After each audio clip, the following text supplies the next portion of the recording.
ಮಧುಗಿರಿ ತಾಲೂಕಿನ ಬಂದ್ರಹಳ್ಳಿ ಹಾಲು ಉತ್ಪಾದಕರ ಸಹಕಾರ ಸಂಘದ ಪ್ರಕರಣಕ್ಕೆ ಸಂಬಂಧಿಸಿದಂತೆ ಮಾತನಾಡಿದ ಕೊಂಡವಾಡಿ ಚಂದ್ರಶೇಖರ್, ಸಹಕಾರಿ ಕಾಯ್ದೆಯಲ್ಲಿ 2021ರಲ್ಲಿ ತಿದ್ದುಪಡಿ ಮಾಡಲಾಗಿದ್ದು, ಅದರ ಪ್ರಕಾರ ಅನರ್ಹ ಮತದಾರರಿಗೆ 195 ದಿನಗಳ ಮುಂಚಿತವಾಗಿ ನೋಟಿಸ್ ನೀಡಬೇಕು ಎಂದು ತಿಳಿಸಿದ್ದಾರೆ.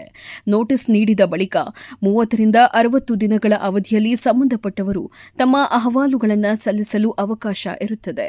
ಯಾವುದೇ ಸಮರ್ಪಕ ಉತ್ತರ ಸಿಗದಿದ್ದರೆ ಅಂತಹವರನ್ನ ಅನರ್ಹರ ಪಟ್ಟಿಗೆ ಸೇರಿಸಲಾಗುತ್ತದೆ ಎಂದು ಹೇಳಿದ್ದಾರೆ. ಮಧುಗಿರಿ ತಾಲೂಕಿನ ಬಂದ್ರಹಳ್ಳಿ ಹಾಲು ಉತ್ಪಾದಕರ ಸಹಕಾರ ಸಂಘಕ್ಕೂ ಈ ನಿಯಮದ ಪ್ರಕಾರ ನೋಟಿಸ್ ನೀಡಲಾಗಿತ್ತು. ಸದಸ್ಯರು ನೀಡಿದ ಉತ್ತರ ಸಮರ್ಪಕವಾಗಿಲ್ಲ ಎಂಬ ಕಾರಣಕ್ಕೆ ಅವರನ್ನ ಅನರ್ಹಗೊಳಿಸಲಾಗಿತ್ತು ಎಂದು ತಿಳಿಸಿದ್ದಾರೆ. ಕೋರ್ಟ್ಗೆ ಅಂತಂದ್ರೆ ಏನು 2021ನೇ ಇಸ್ವಿಯಲ್ಲಿ ಹೊಸದಾಗಿ ಒಂದು ಸಹಕಾರಿ ಕಾನೂನು ಕಾಯ್ದೆ ತಿದ್ದುಪಡಿಯಾಗಿ ಏನು 13D2A ಅಂತಂದೇಳಿ ಒಂದು ಕಾನೂನು ಬಂತು. ಆ ಕಾನೂನಿನಲ್ಲಿ ಆ ತಿದ್ದುಪಡಿಯಲ್ಲಿ ಏನಂದರೆ 195 ದಿವಸಕ್ಕಿಂತ ಮುಂಚೆ ಯಾರು ಅನರ್ಹ ಮತದಾರರಿರ್ತಾರೆ ಅವ್ರಿಗೆ ನೋಟಿಸನ್ನು ಕೊಡಬೇಕು. ಅಂದರೆ ನೋಟಿಸ್ ಕೊಡಬೇಕು ಅಂದರೆ ಅವ್ರ ಗಮನಕ್ಕೆ ತರಬೇಕು, ನಿಮ್ಮ ಸಂಘ ಈ ಥರ ಅನರ್ಹ ಆಗಿದೆ ಅಂತೇಳಿ.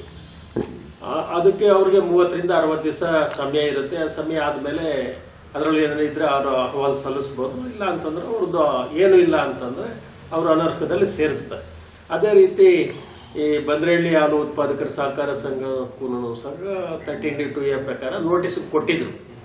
ಜಿಲ್ಲಾಧಿಕಾರಿಗಳು, ಜಿಲ್ಲಾ ಚುನಾವಣಾಧಿಕಾರಿಗಳು, ಜಿಲ್ಲಾಧಿಕಾರಿಗಳು ನೋಟಿಸನ್ನು ಕೊಟ್ಟಿದ್ರು. ಅದಕ್ಕೆ ಅವರು ಕಾರ್ಯದರ್ಶಿ ಅಧ್ಯಕ್ಷರು ಬಂದು ಅವರೆಲ್ಲ ಉತ್ತರ ಕೊಟ್ಟಿದ್ರು. ಆ ಉತ್ತರ ಕೊಟ್ಟಿರೋದನ್ನು ಸಮಂಜಸವಾಗಿಲ್ಲ ಅಂತೇಳಿ ಅದನ್ನು ಅನರ್ಹಕ್ಕೆ ಸೇರಿಸಿದ್ರು.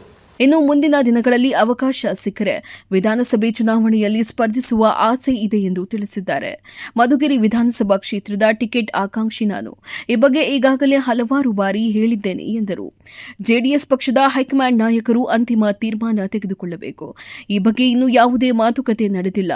ಮುಂದಿನ ದಿನಗಳಲ್ಲಿ ಚರ್ಚೆ ಮಾಡುತ್ತೇನೆ ಎಂದು ಈ ಸಂದರ್ಭದಲ್ಲಿ ತಿಳಿಸಿದ್ದಾರೆ.